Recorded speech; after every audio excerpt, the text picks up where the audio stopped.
you're able to meet that goal. And because it's broken down, it's just like, oh, it's not as daunting anymore.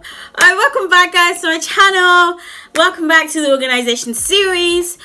This is part 2 of the 4-part organization series. And I hope that you enjoyed last week's video. If you have not watched it yet, click down below. The last video is in the description box.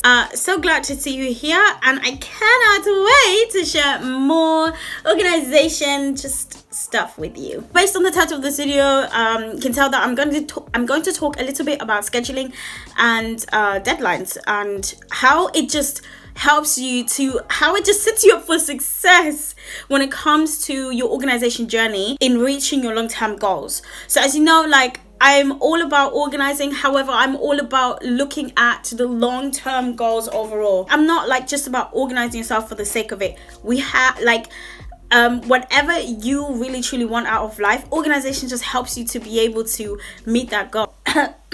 What's going on today?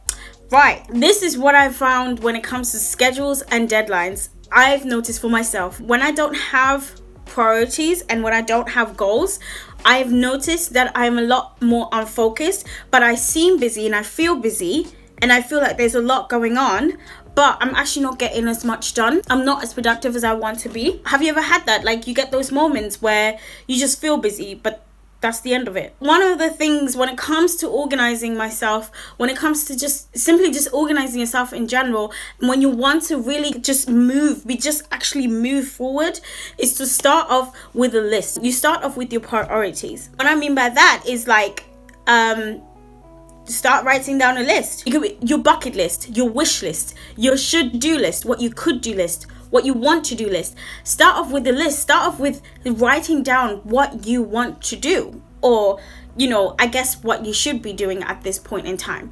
But I don't really want to focus on the shoulds. I want to focus on the wants right now. What lists do is help guide you towards the kind of schedule that you're going to have and how your time is going to be managed. So for example, let's say on your should list is that you have an assignment due that is 2,000 words and you need to get done in 4 weeks. How do you prioritize that? One of the ways you do that by breaking it down. So if you have 4 weeks to write 2,000 words, means you have 30 days. But let's say you just use 6 days to actually work out of the 7 days of the week. And so then you've got 26 days left to write this 2,000 word essay or assignment. So you just divide 2,000 divided by 26, and then what you get is 76.9 words per day.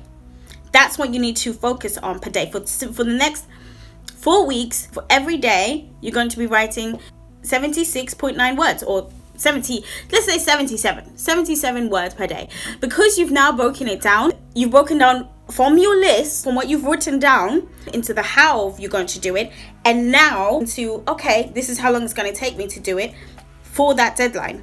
Because you've now have a goal in mind, you're able to meet that goal. And because it's broken down, it's just like, oh, it's not as daunting anymore. So knowing this, you're going to plan your schedule according to your goal. By creating a schedule that is focused on your priorities, you're already setting yourself up for success. And you are now in a better organized mental place. By sticking to the schedule that you've created for yourself, you actually have more freedom. You being focused and prioritizing what is most important to you actually gives you the freedom that you want long term. And that leads me to my next point, is that determine what you want. And I mean what you actually want, not what you should want, not what you think you should want, but what you actually want, like what actually energizes you and adds value to your life. So not all of us are students where our priorities are pretty much set for us. Our schedules are pretty much set for us because that's what we're focusing on. Like when we're studying, that's what basically our main priority is. I'm not a student. Been for a long time. That has actually led me to determine what I actually want to prioritize in my life. For a few years now, I've been planning myself out, and it's been it's been a growing journey on really discovering what I truly want. But the more you go towards what you want, the more clarity you will get in the long term. Now, there's so many ways you can do this. I've received quite a lot of coaching when it comes to this, and the people that have coached me through things like prioritizing, scheduling and stuff like that, and just like really helping you to understand what you truly want, they've just given me so much value. And if you are someone that struggles with like really knowing what you want and prioritizing, there's a few things that I've learned along the way, and I'll be happy to share them with you. I read another article that said like kind of just start by experimenting what you like.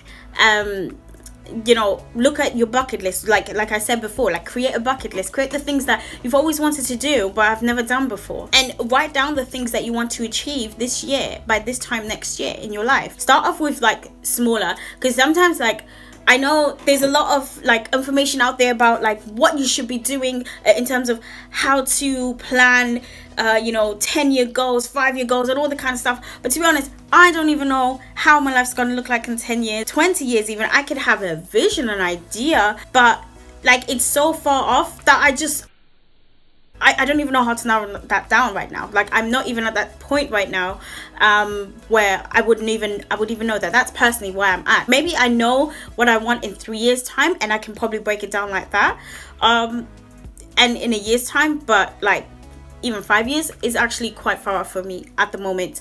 And so start off with the year. Okay, so then you write down what you need to do in order to achieve these things. Think of creating a schedule kind of like a funnel. You have the idea, you have the desire, you have the idea and the desire to do it. Then you have the list of the things that you want to do, and then you have the how, and then that creates your schedule. Because you've now said how you're going to do it, you create your deadline, and your schedule is determined by your deadline. And that's why like I emphasize so much, like really think about what you truly want, because life is short. Like do what matters most to you. Your life is not meant to be you're not meant to do what you should be, what you just should do. That's not what it is for.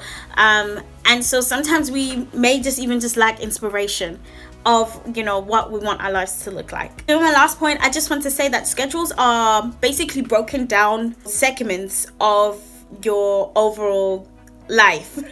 Does that make sense? Schedule is just basically what you use to create the habits that you want, bit by bit meet your overall quality of life, or life that you want. So instead of like thinking like I need to have a schedule, think about like, well, what do I really want out of life first? And then your schedule is like just basically like the zoomed in version of the life that you're trying to create. That's basically what a schedule is, and what deadlines are for. Deadlines are there to help you just meet them.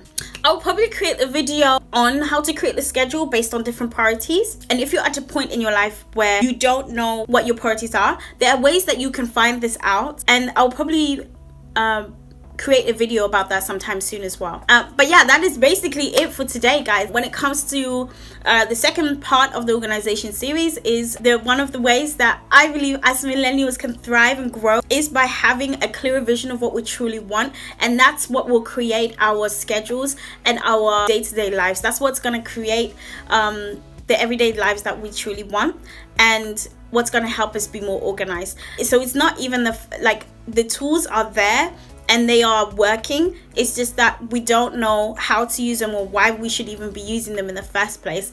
That is it for today, guys. Thank you so much for tuning in again. And so remember to like, comment and subscribe, and please let me know if this has been helpful today and what you got from it. Please remember to tell your millennial friends to come along on this organization series, because we're enjoying ourselves. Are we not? I will see you next week in another video. Bye, guys.